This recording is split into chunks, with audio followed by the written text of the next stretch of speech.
Entonces, ¿para qué diablos sirven las resistencias en los circuitos eléctricos? Si lo único que hacen es malgastar los electrones en forma de calor y algunas veces en luz. Bueno, porque la resistencia es la forma que tenemos para limitar y controlar el voltaje y la corriente eléctrica. Esto lo hacemos usando resistores, componentes electrónicos que crean una resistencia específica. El ejemplo más básico donde es útil una resistencia es, por ejemplo, cuando se quiere iluminar un LED.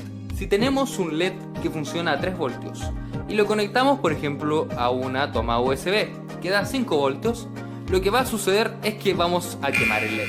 Entonces, lo que hacemos para bajar el voltaje y limitar la corriente es poner una resistencia de tal manera que el LED reciba los 3 volts correspondientes. Suena bastante ineficiente, ya que la resistencia está convirtiendo la energía que sobra en calor. Pero aún así, este es un componente fundamental en los circuitos eléctricos y toda la electrónica que tenemos hoy en día.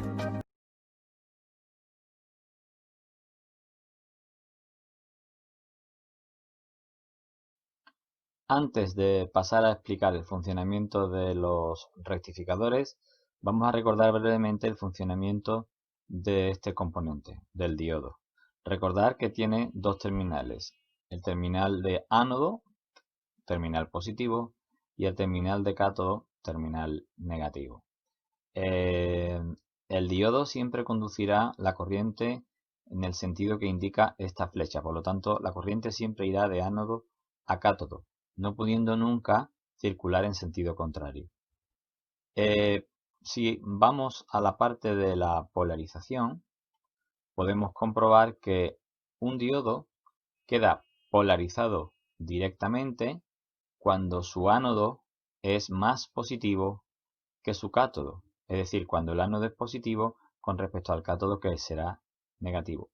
En este caso se dice que el diodo está polarizado directamente y se comporta como un interruptor cerrado.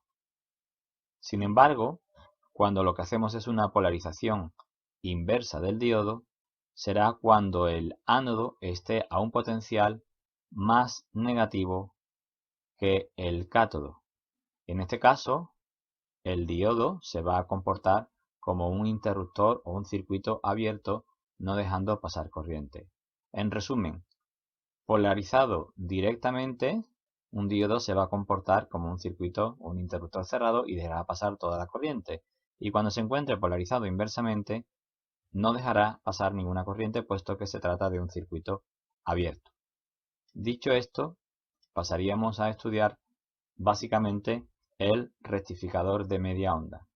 Este tipo de circuito no es un circuito que se use de forma muy habitual, pero sí nos va a servir para entender bien el funcionamiento del resto de los rectificadores. Partimos de un circuito con un transformador que irá conectado en su primario a la red eléctrica y con una tensión de secundario que puede ser variable. La señal del secundario se trata de una señal, lo podemos ver aquí, es una señal alterna senoidal que va pasando de semiciclos positivos a negativos de forma alterna. De ahí el nombre de la señal. Si empezamos por estudiar el semiciclo positivo, nos tendríamos que venir a este circuito. En el semiciclo positivo vamos a observar la señal. Fijaros, la tensión del secundario es esta de aquí, toma valores por encima de la línea de cero, por lo tanto la polaridad va a ser positiva en la parte de arriba y negativa en la parte de abajo. En estas circunstancias estamos poniendo el positivo al ánodo del diodo, por lo tanto este diodo, el diodo 1, lo tenemos aquí representado, queda polarizado directamente y por tanto se comporta como un interruptor cerrado, dejando pasar toda la corriente. Lógicamente, en estos casos es como si la resistencia de carga estuviera conectada directamente, como veis aquí, al secundario del transformador. Por tanto, la señal del secundario será exactamente igual que la señal que aparezca en la resistencia de carga. Podemos verlo perfectamente en la gráfica. En la gráfica podéis ver como cuando la señal del secundario es positiva, la señal en la resistencia de carga es también totalmente positiva. Esta señal y esta son prácticamente idénticas. Recordar que en este caso estamos considerando al diodo como un elemento ideal y que en principio no va a quedarse con ninguna tensión. Realmente sabemos que un diodo polarizado directamente, si es de silicio como lo que nosotros vamos a utilizar, entre sus extremos se nos va a quedar una tensión de 0,7 voltios. De todas formas, las gráficas están consideradas con un diodo ideal. A partir de ahí, lógicamente, si la tensión del secundario se tiene que repartir entre el diodo y la resistencia, puesto que los dos elementos están en serie, y ya aquí está toda la tensión del secundario, eso significa que el diodo conduciendo directamente no se va a quedar con nada de tensión, y de ahí que durante el semiciclo positivo de la señal del secundario, toda la señal esté en la resistencia de carga y en el mismo instante el diodo va a tener una tensión 0 voltios, como repito, si es ideal. Si pasamos al circuito de polarización inversa, es decir, cuando estemos en los semiciclos negativos, esta polaridad va a cambiar. Si en el semiciclo positivo la señal era positiva en la parte superior y negativa en la parte inferior, ahora al cambiar la polaridad de la tensión en el secundario, tendremos que el negativo se sitúa en la parte de arriba y el positivo en la parte de abajo. Esto quiere decir que estamos aplicando un potencial negativo al ánodo del diodo. Observar que lo tenemos aquí en el esquema original, lo tenemos aquí, por lo tanto estaríamos aplicando el potencial negativo, vamos a bajar la señal, vamos a bajar la gráfica, estamos aplicando el negativo al ánodo. Eso quiere decir que el interruptor va a estar polarizado inversamente, por lo tanto se comporta como un circuito abierto y no deja pasar corriente. Al no dejar pasar la corriente, la tensión en la resistencia de carga será 0 y en consecuencia, toda la señal del secundario se la va a quedar el diodo. Esto lo podemos ver perfectamente en la gráfica. Si desplazamos, podemos ver cómo efectivamente ahora en el semiciclo negativo, el diodo está bloqueado, se queda con toda la tensión y durante ese intervalo de tiempo la tensión en la resistencia es 0. Volvemos al secundario, volvemos a tener una señal positiva y ya se repite todo el proceso. Al ser positiva, el diodo queda polarizado directamente, toda la tensión del secundario pasa a la resistencia de carga, como podemos ver aquí, y el diodo tiene una tensión aproximadamente igual a 0. Y ya pues vamos repitiendo el semiciclo negativo, en la carga no hay nada, y toda la tensión del secundario negativa se queda entre el ánodo y el cátodo del diodo.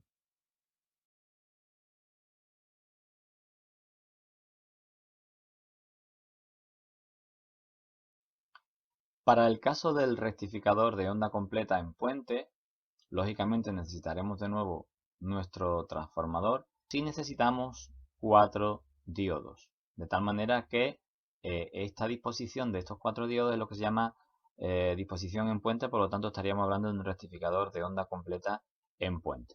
Al tener una sola señal de secundario, podemos ver que la señal del secundario será una señal alterna senoidal con semiciclos positivos y negativos alternos. Vamos a analizar primero el semiciclo positivo. Para ello, nos vamos a desplazar hasta el circuito y vamos a comprobar qué es lo que sucede. Durante el semiciclo positivo de VS, la parte superior va a tener una polaridad positiva con respecto a lo que sería la parte inferior. En estas circunstancias, si volvemos al esquema del circuito original, le estamos aplicando un terminal positivo, un potencial, mejor dicho, positivo al ánodo de D1 y D1 quedará polarizado directamente. Sin embargo, estamos aplicándole el mismo potencial positivo al cátodo de D4, de manera que D4 quedará polarizado inversamente. Lo podemos ver aquí debajo. D1 ha quedado polarizado directamente y en consecuencia se comporta como un interruptor cerrado, y D4 queda polarizado inversamente, por lo tanto no permite el paso de la corriente a través de este diodo.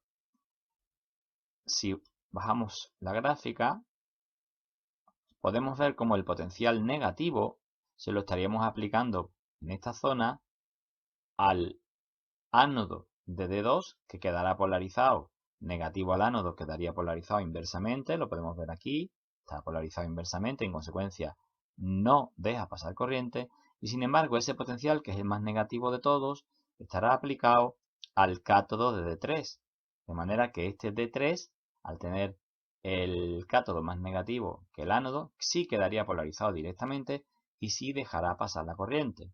Una vez que hemos visto esto, podemos ver cómo la señal del secundario queda aplicada directamente a través de D1. La corriente circularía por aquí y a través de D3 vuelve en este caso, a esta borna del secundario. Es decir, a la resistencia le está llegando el positivo de VS a la parte superior y el negativo de VS a través del diodo a la parte inferior. La corriente circula de abajo arriba. Es decir, si vemos la gráfica, podemos ver cómo el semiciclo positivo de la señal del secundario pasa íntegramente a la resistencia de carga. Si analizamos ahora el semiciclo negativo de VS, para ello nos vamos a ir a la gráfica del circuito inferior, vamos a ver que ahora la polaridad ha cambiado y tenemos el negativo arriba y el positivo abajo.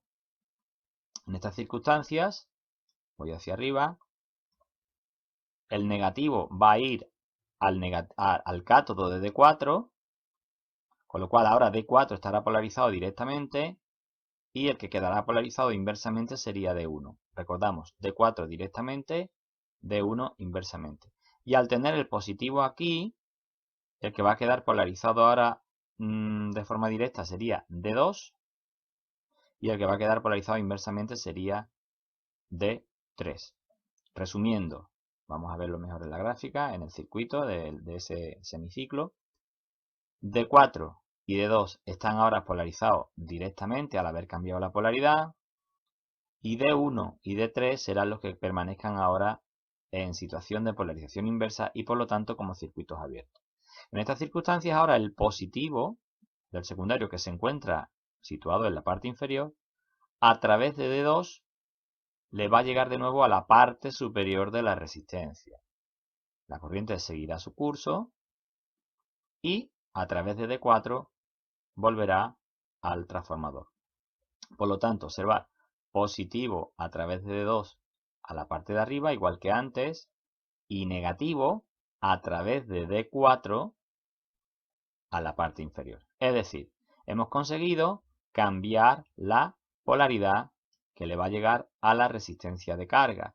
Sabemos que VS es negativo, pero al haber cambiado la posición y la conducción de los diodos, a la carga le llega el semiciclo negativo, pero invertido. En consecuencia le llega, pues como si le llegara un semiciclo positivo.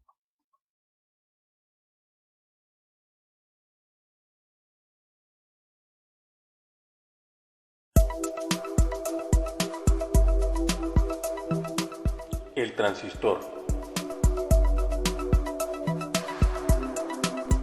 El transistor consta de 3 capas de material semiconductor, cuya función es la de obtener una gran potencia en la salida, que obedece a una pequeña potencia en la entrada.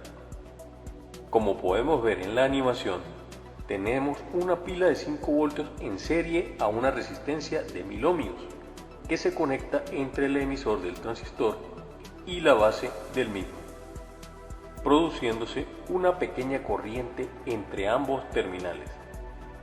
Aquí el transistor funciona como un simple diodo rectificador, ya que el colector está desconectado. Al conectar la base al positivo de la pequeña fuente, estamos polarizando el transistor en forma directa, ya que el emisor es de material N y le suministramos negativo, y la base es de material P y le suministramos positivo. Cuando se hace la conexión positiva a la base, la barrera de potencial disminuye, abriendo el camino hacia el colector. Para completar el circuito básico del transistor, colocaremos una pila de 12 voltios en serie a un bombillo, donde el otro extremo del bombillo irá al emisor y el positivo de 12 voltios irá al colector. Notemos que el cable positivo de la base en este momento está desconectado y la barrera de potencial es grande, por lo que no hay circulación de corriente entre el emisor y el colector. Cuando aplicamos el positivo a la base, la barrera de potencial disminuye y existe circulación entre emisor y colector, encendiendo el bombillo de 12 voltios. Con esto podemos concluir de una forma práctica que los 1.5 voltios son amplificados a 12 voltios a través del transistor.